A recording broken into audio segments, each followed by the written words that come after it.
Hallo liebe Leute, ich bin's Kim von Dark Music World. Neben mir zu Gast ist heute Daniel Graves. Hi. Von Aesthetic Perfection. Wir sind in Hannover in der Subkultur. Es ist ausverkauft heute Abend. Morgen auch. Ja. Wie ist die Tour soweit? Gefällt's euch? It's been amazing so far, really. I couldn't have imagined a better tour, to be honest. I've been doing this for 15 years now, and this is my favorite tour experience ever. We've got a great band, a great crew, great crowds. I'm very happy. Schön, das klingt toll. Klingt richtig gut. Kommen wir mal zu deinem neuen Album. Into the Black heißt das gute Stück. Wie ist das entstanden? Also wie lange hast du gebraucht, bis du alle Songs für dieses Album so komplett hattest, dass du gesagt hast, ja, so passt es, genau so will ich das haben? There's never a moment when it's perfect. It's never right. It's you just reach a point where you say, I can't do anymore.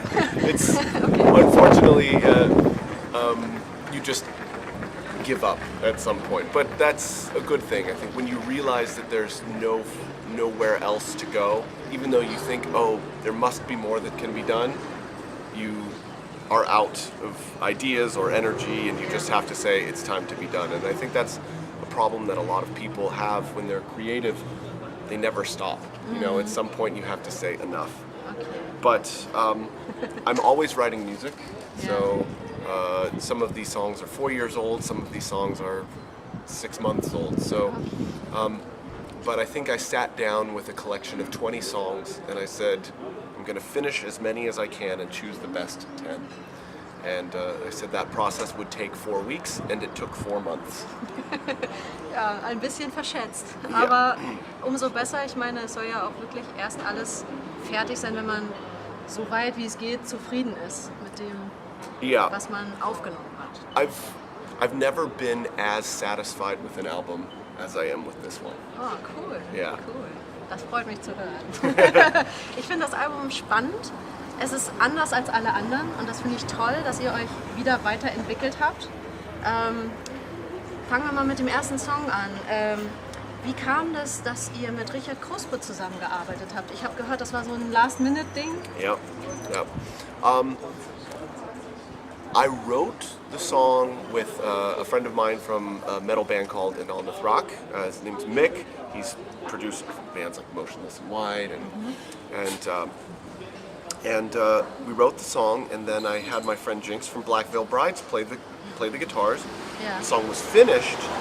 We sent it off for mastering. The album was ready to go, and then Richard said, "Okay, I'll play guitar on it." At the very last minute, and the reason that we were able to get that is because my new drummer Joe Letts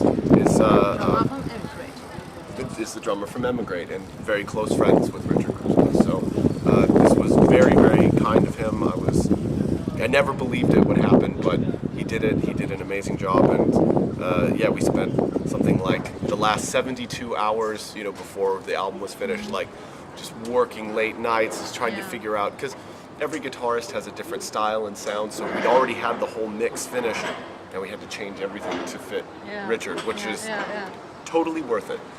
Cool, ja. Ich mag den Song wirklich sehr. Der geht richtig schön nach vorne. Und ihr spielt den ja wahrscheinlich auch gleich als erstes, ne? Von eurer Setlist so? Ja. Also ich habe ja ein bisschen recherchiert, ne? Ich gucke mir gerne eure Channels an auf Instagram und so, was ihr alles so macht die Tage vorher, finde ich immer sehr nett. Genau, Jinx hast du gerade erwähnt. Mit ihm habt ihr auch 2 Songs gemacht? Echoes und... 4, actually. Oh, 4, aber 2 sind auf der... Echoes, Echoes, If I Die, We Wake Up, and I thought there was another one, but originally Gods and Gold, but I said, sorry Jinx, Richard called, and he said, I understand, no problem at all. But he actually worked on another song, Weaponized, that's on the vinyl edition. Okay. Mit wem möchtest du denn in Zukunft noch so zusammenarbeiten? Hast du irgendeinen Künstler, den du besonders magst, wo du meinst, Mensch, da könnte mal so eine Kooperation entstehen? I think just in general, this album really taught me the importance of collaboration. As I get older, I realize that I cannot be all things, right? I can't. and truly great ideas are never the product of just one mind. It's always a collaborative effort. So if you look at some of the greatest albums throughout history, you know, Violator, Downward Spiral, whatever, all of these albums are not great because just one person created it. It was a collaborative effort. And should I wait for the train? Yeah, okay. maybe.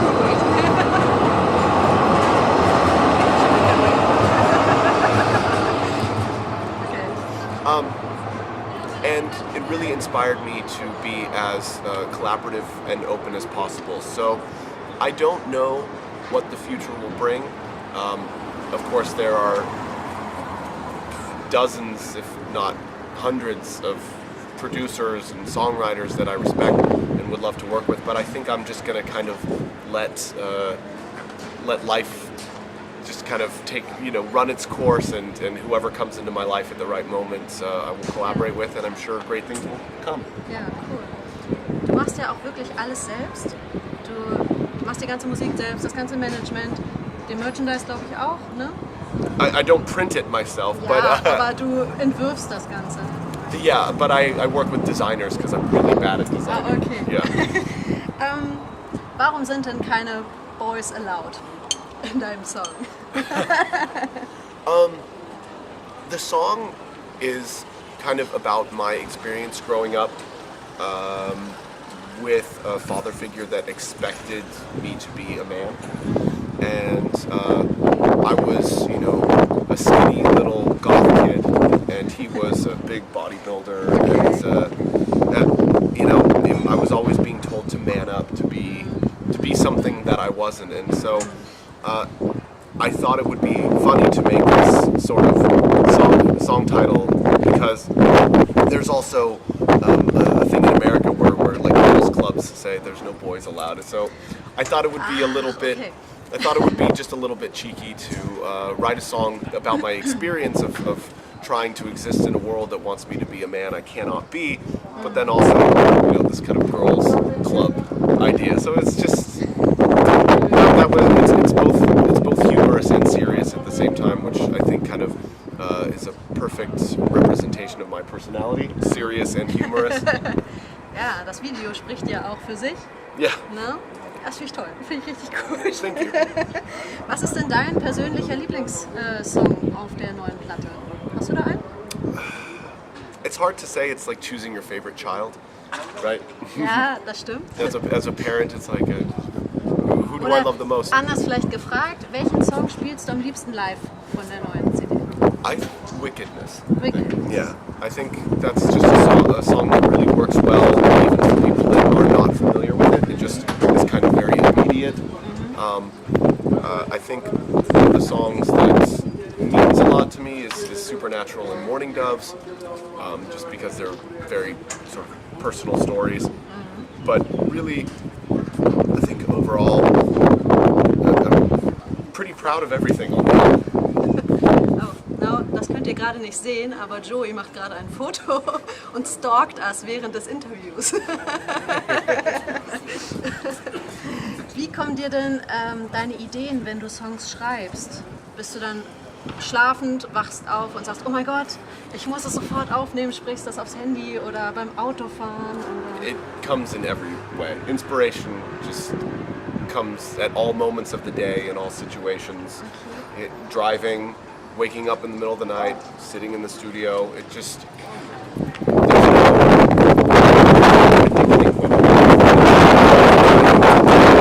the trick is to always be ready for it, and you must always be ready. Und wie bist du fertig damit?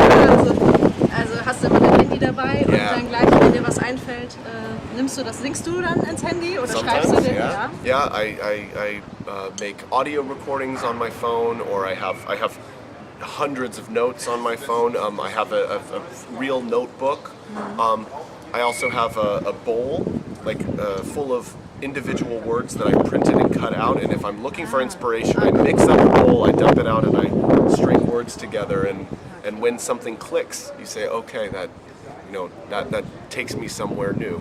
So it's important to be as flexible as possible. Ja, gut.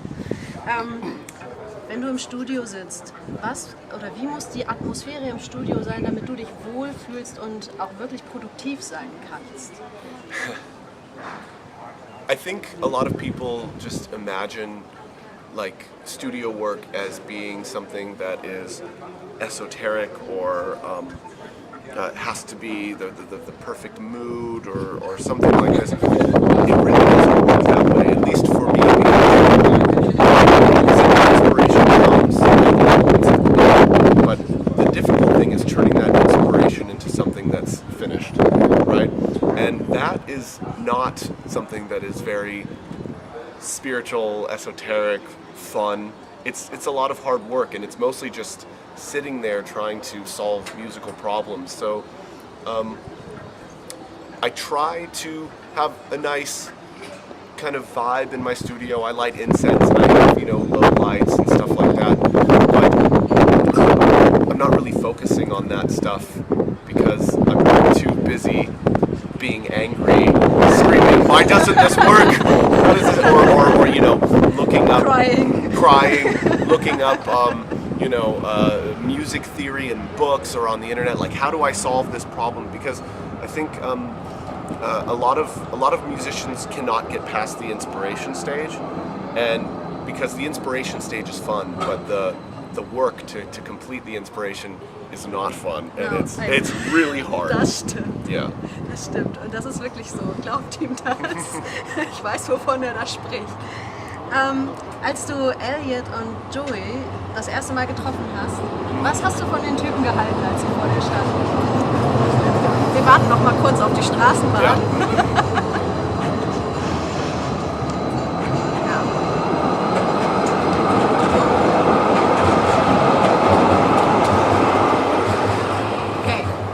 I actually met Joe and Elliot on the same tour, which was the Combi Christ Demons on Tour European leg in 2009. Elliot was playing in a band called Auto Auto, and they were the first support, and I was in Aesthetic Perfection, which was direct support, and Joe was playing in Combi Christ. And we were all a bunch of drunk idiots, and I think that's what kind of made us all bond and become friends, right? We enjoyed the fact that we were all drunk idiots and had a lot of fun together. And that's probably what I thought.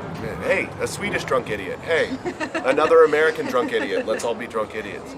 But 10 years have passed, and now we're different people. We are more focused on ourselves, on being better human beings, being better musicians, just... Das Ganze ist erwachsener geworden. Yeah, I mean, I'm 36, Joe is 38, Elliot's almost 40. The party doesn't go on forever. So even though I am drinking a beer right now, I have 3 of these. Instead of three. Instead of 3 cases, I'll have like 3 beers, a glass of wine. Because now we've all kind of realized what's important to us, and music is what is most important to all of us right now. And I think it's just created this amazing chemistry between the 3 of us, and we really just love what we're doing, and we don't need alcohol to enjoy it, which is great. Das ist super, genau. Ich finde auch, die beste Droge sollte einfach die Droge sein, die Musik an sich. Und dieses Gefühl, was man dabei hat, wenn man auf der Bühne steht und das Publikum einem dieses Gefühl zurückgibt und einem zeigt, man hat genau den richtigen Weg eingeschlagen, es ist genau das Richtige, was man im Leben tut. Yep. Nur dann ist man glücklich. Yeah, you just gotta love what you do. Ja, genau. Das ist ein schönes Schlusswort. Daniel, du darfst den Fans da draußen noch mal kurz was mit auf den Weg geben, wenn du möchtest. Die letzte Minute gehört dir. Just want to thank everybody for making this tour the greatest one that I've had the pleasure of being on. I mean, I'm overwhelmed by the support, the turnouts, and everything. The fact that you want to talk to me, that people care about what I do, and just it motivates me to keep going. And people say, "Oh, your music saved me," and I think they don't really realize that the fact that they care about what I do saves me, because I often get discouraged. I also get depressed, and I also want to quit sometimes. Knowing that what I do matters to people keeps me So thank you and thank you. Yeah, thank you too. Cool. Nice for having you today. Thank you. Thank you.